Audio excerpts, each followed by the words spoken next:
आजकल सरना ईसाई के नाम पर लोग खूब जो है आपस में मुर्गा लड़ाई कर रहे हैं। आदिवासी लोग वहां जाके उनको देखना चाहिए। वहां सरना आदिवासी का भी जमीन जा रहा है और जो ईसाई आदिवासी है उसका भी जमीन जा रहा है, लेकिन वो लोग मिल के लड़ रहे हैं कि वो लोग कल भी बैठे थे एक साथ कि कैसे हमारी जमीन बचेगी।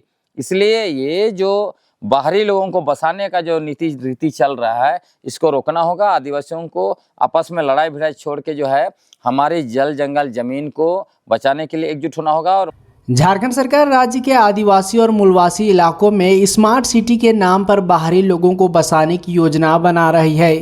इस परियोजना के लिए रांची जिले के 5 प्रखंड नामकुम और मांझी, बुढ़मू, बुंडू और सोनाहातू में से किसी एक को चुना जाना था, लेकिन स्थानीय विरोध के कारण नामकुम और ओरमांझी को सूची से हटा दिया गया है। अब सरकार की नज़र बुढ़मू, बुंडू और सोनाहातू पर है, जिनमें फिलहाल भूमि अधिग्रहण की प्रक्रिया बुढ़मू प्रखंड में शुरू हुई है।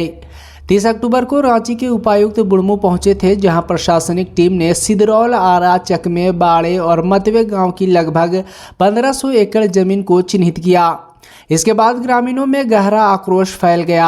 आज इन 5 गांवों के सरना ईसाई और मूलवासी आदिवासियों की संयुक्त बैठक हुई, जिसमें जमीन बचाने की रणनीति पर चर्चा की गई।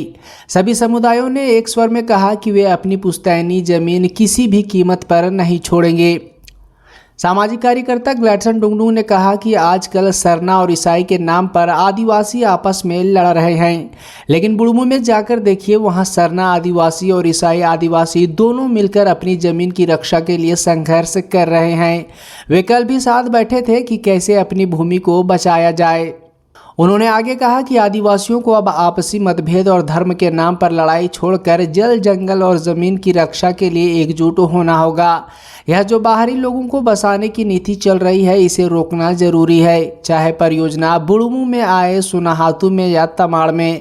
हम साफ तौर पर कहते हैं कि कंक्रीट जंगल बनाने का काम केवल बंजर जमीन पर होना चाहिए, खेती योग्य जमीन पर नहीं। खेती की जमीन पर किसी भी तरह का निर्माण हम स्वीकार नहीं करेंगे।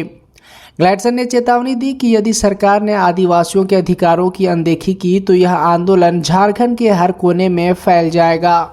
केंद्र सरकार के साथ मिलकर झारखंड सरकार जो है हम आदिवासी और मूलवासियों की खेती की जमीन, जहां पर धान की फसल लहलहा रही है, जहां पर सब्जियां लहलहा रहे हैं, उन सब खेतों को जो है वो लोग कंक्रीट में बदलना चाहते हैं, उसमें जो है स्मार्ट सिटी निर्माण करना चाहते हैं। यह दुर्भाग्य की बात है। मैं कल ही बुढ़मू गया था, क्योंकि गांव के लोग बुलाए थे कि उनकी ज़मीन जो है उसको लिया जा रहा है, कैसे करेंगे। मैं जब देखा धान का जो खेत है उसको देखकर वहाँ पर मेरा खुद जो है कि मन उदास हो गया कि इतना बेहतरीन तरीके से धान के पीले पौधे, अभी फसल तैयार है काटने के लिए। और 30 तारीख को रांची के डीसी महोदय गए थे बुढ़मू और वहाँ पर मीटिंग वगैरह हुई, जगह देखा गया। ऐसा रांची स्मार्ट सिटी है, उसी का एक्सटेंशन वो लोग वहाँ पर करना चाहते हैं।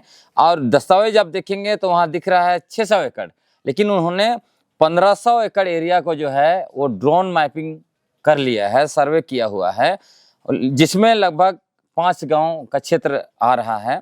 और इसमें स्मार्ट सिटी बनेगा और स्मार्ट सिटी में 1.5 लाख लोगों को बसाया जाएगा।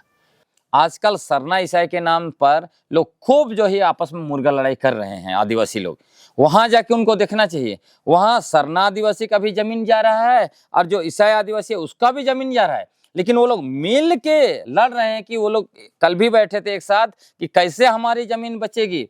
इसलिए ये जो बाहरी लोगों को बसाने का जो नीति रीति चल रहा है, इसको रोकना होगा। आदिवासियों को आपस में लड़ाई भिड़ाई छोड़ के जो है हमारी जल जंगल जमीन को बचाने के लिए एकजुट होना होगा। और मैं कहूँगा सभी लोगों से कि भाई बुढ़मू का ज़मीन हो या फिर वो प्रोजेक्ट इधर भी आए, ये आपका चाहे सोनाहातू में आए, चाहे जो आपका ये आपका बुंडू तमाड़ में आए, लेकिन हमारा स्पष्ट है कि ऐसे परियोजना कंस्ट्रक्शन का जो काम है, कंक्रीट जंगल बनाने का काम है, वो बंजर जमीन पे होना चाहिए, खेती की जमीन में बिल्कुल नहीं होना चाहिए। इसको हम लोग स्वीकार नहीं करेंगे।